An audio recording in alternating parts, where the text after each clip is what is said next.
नमस्कार साथियों, स्वागत है आपका यूट्यूब चैनल पीएस एजुकेशन हम में। और शिक्षा का जो स्तर है वो निरंतर जो है वो धीरे-धीरे गिरता जा रहा है। और उसके क्या कारण है, तो अधिकांश जो लोग हैं, जो देशवासी हैं, वो सोचते हैं कि जो शिक्षक हैं वो जो है सही तरीके से शिक्षक का कार्य नहीं कर रहे हैं, शिक्षण का कार्य नहीं कर रहे हैं, जिसके कारण जो है शिक्षा का स्तर जो है सरकारी स्कूलों में गिरता जा रहा है। लेकिन जो असलियत है, उस असलियत से बहुत ही कम लोग वाकिफ़ हैं।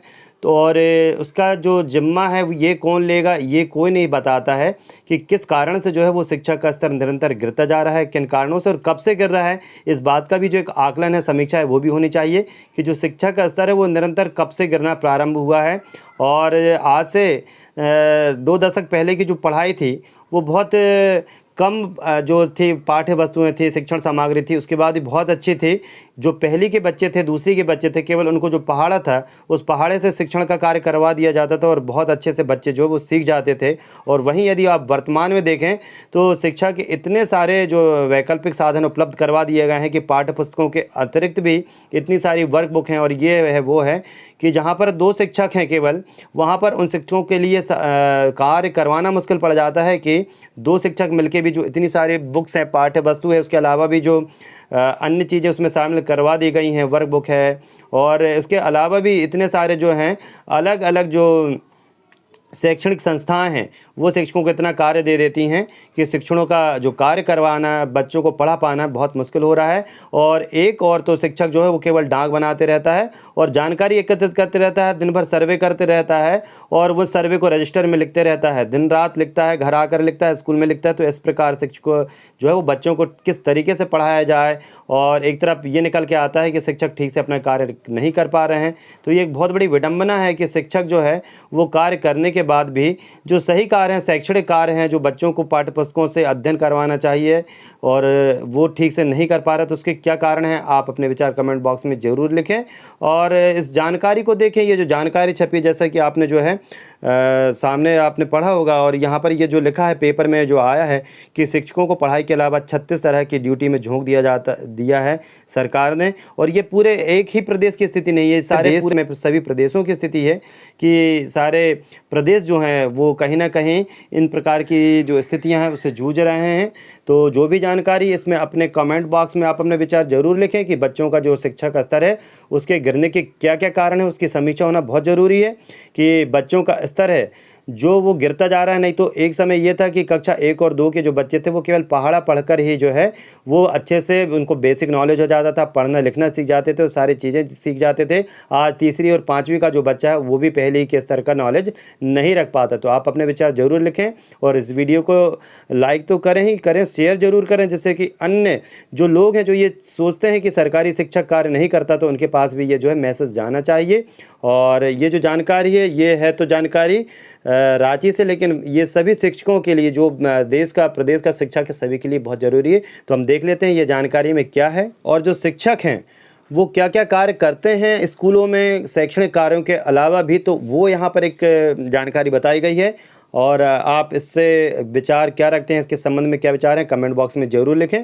और ये है क्या झारखंड में सरकारी स्कूलों के शिक्षक गैर जिम्मेदार हैं, बच्चों को पढ़ाने के प्रति उनमें कोई उत्साह नहीं है। राज्य के वित्त एवं खाद्य आपूर्ति मंत्री डॉक्टर रामेश्वर उरांव ऐसा ही मानते हैं। उनका कहना है कि ये तो प्राइवेट स्कूल हैं जिनके प्रयासों की वजह से राज्य और देश का शैक्षणिक स्तर ठीक ठाक है, वरना सरकारी स्कूलों में शिक्षकों के अंदर बच्चों को शिक्षा देने की रुचि ही नहीं है।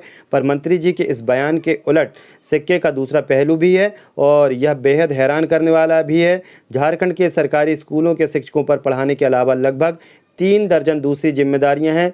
जनवरी सरकार ने उन्हें जानवरों की गिनती से लेकर गांव में राशन के वितरण और स्कूलों में झाड़ू लगाने से लेकर टॉयलेट साफ करने कराने तक की ड्यूटी में झोंक कर रखा है। शिक्षक कहने को तो शिक्षा विभाग के मुलाजिम हैं, लेकिन उनमें पशुपालन के लेकर खाद्य आपूर्ति और स्वास्थ्य से लेकर के कल्याण विभाग तक के छोटे बड़े काम कराए जा रहे हैं। प्राथमिक शिक्षकों का सबसे बुरा हाल। तो आप जिस भी प्रदेश के हैं आप अपने प्रदेश का नाम कमेंट बॉक्स में ज़रूर लिखें, आप अपने विचार लिखें। और प्राथमिक शिक्षकों का सबसे बुरा हाल है सबसे बुरा हाल प्राथमिक शिक्षकों का है। उन्हें बच्चों को पढ़ाने के साथ साथ लगभग 40 तरह के रजिस्टर अपडेट करने पड़ते हैं और लगभग सारे प्रदेशों में यही स्थिति है कि जहां पर जो शिक्षक है वो दिन भर रजिस्टरों को ही अपडेट करते रहते हैं और डाक बनाते रहते हैं। यह अपने आप में 3 से 4 घंटे का काम है। जाहिर है शिक्षकों का आधा से ज़्यादा वक्त गैर शैक्षणिक कार्यों में ही लग जाता है। मिड डे मील के लिए चावल दाल लाने, उनका हिसाब रखने और स्कूल के भवन का निर्माण कराने, छड़ सीमेंट जुटाने का सारा काम सरकार ने शिक्षकों के भरोसे ही छोड़ रखा है।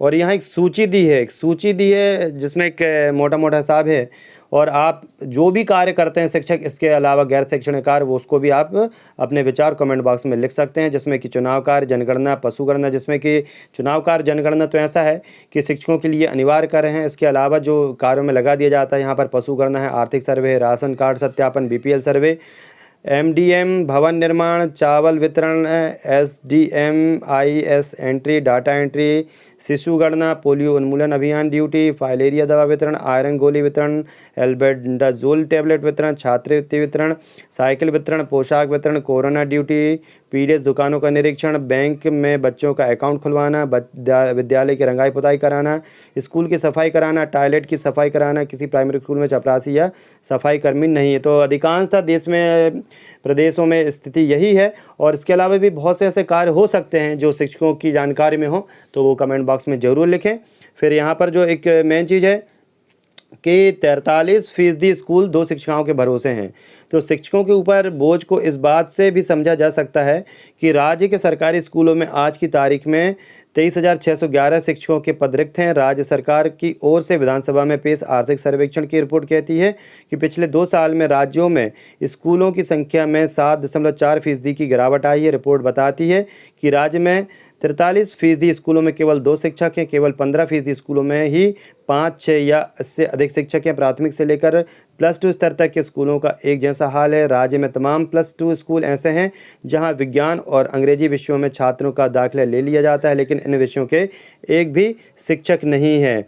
30 तरह का रजिस्टर अब करते हैं अपडेट। प्रतिदिन जो है शिक्षक जो अपडेट करते हैं रजिस्टर, हो सकता है आपके नॉलेज में कुछ और भी हो। यहाँ पर जो रजिस्टर हैं, एक शिशु पंजी, दूसरा बाल पंजी, नामांकन, छात्र उपस्थिति, छात्र प्रयास, छात्र प्रोफाइल, बाल संसद बैठक, LTF प्लस, CCE, एनीमिया दवा वितरण, पुस्तक वितरण, छात्रवृत्ति पंजी, पोशाक वितरण, साइकिल वितरण, मुख्यमंत्री लाडली योजना का क्रियान्वयन, ज्ञान सेतु से संबंधित छात्र उपस्थिति, ज्ञान सेतु से संबंधित समूहीकरण, विद्यालय प्रबंधन समिति की बैठक, SMC चेक इश्यू करना, SMC कैशबुक मेंटेन करना, SMC अभिनव, MDM दैनिक व्यय, MDM रोकड़ बही, पूरक पोषाहार, दैनिक दाल संधारण, रसोईया सह संयोजिका उपस्थिति, पुस्तकालय व्यवस्था, प्रयोगशाला व्यवस्था, विद्यालय स्टाक, खाद्य सुरक्षा अधिनियम संबंधी मुआवजा, भ्रमण निरीक्षण एवं अनुश्रवण आदेश पंजी। वहीं पर जो है कुछ जगहों पर अभी NS का जो है वो एग्ज़ाम चल रहा है। तो NS के जो अभी जो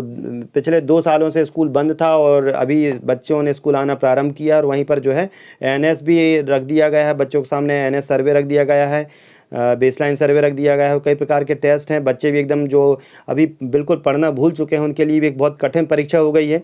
तो इस प्रकार एक प्रकार का जो मनोवैज्ञानिक शिक्षा होती थी, ऐसा लगता है कि मनोवैज्ञानिक शिक्षा का जो है वो समापन हो गया है। तो शिक्षाविदों को इस बारे में विचार करना चाहिए कि एकदम से जो बच्चों के स्कूल खोले गए हैं और एकदम से इतना जो भार है बच्चों के ऊपर रख दिया जाएगा। जो बच्चा कक्षा 1 में था, जो 2 साल स्कूल नहीं आया, सीधा कक्षा 3री में आ गया है, तो वो जो अनाराम का भी पढ़ना नहीं सीखा है, तो वो किसी प्रकार की इबारत पढ़ पाएगा। वहीं दूसरी चीज़ देखें कि जो कक्षा 5वीं के बच्चे हैं, 6वीं के, 8वीं के हैं, 2 साल तक स्कूल नहीं आया, तो उनका जो स्तर है निश्चित रूप से वो है, शिक्षा का स्तर गिर गया है। तो इस स्तर पर यदि एकदम से बच्चों के सामने टेस्ट रखा जाएगा तो उसका जो प्रतिफल होगा वो शायद नहीं होगा। तो इसके संबंध में आपके जो भी विचार है कमेंट बॉक्स में ज़रूर लिखें।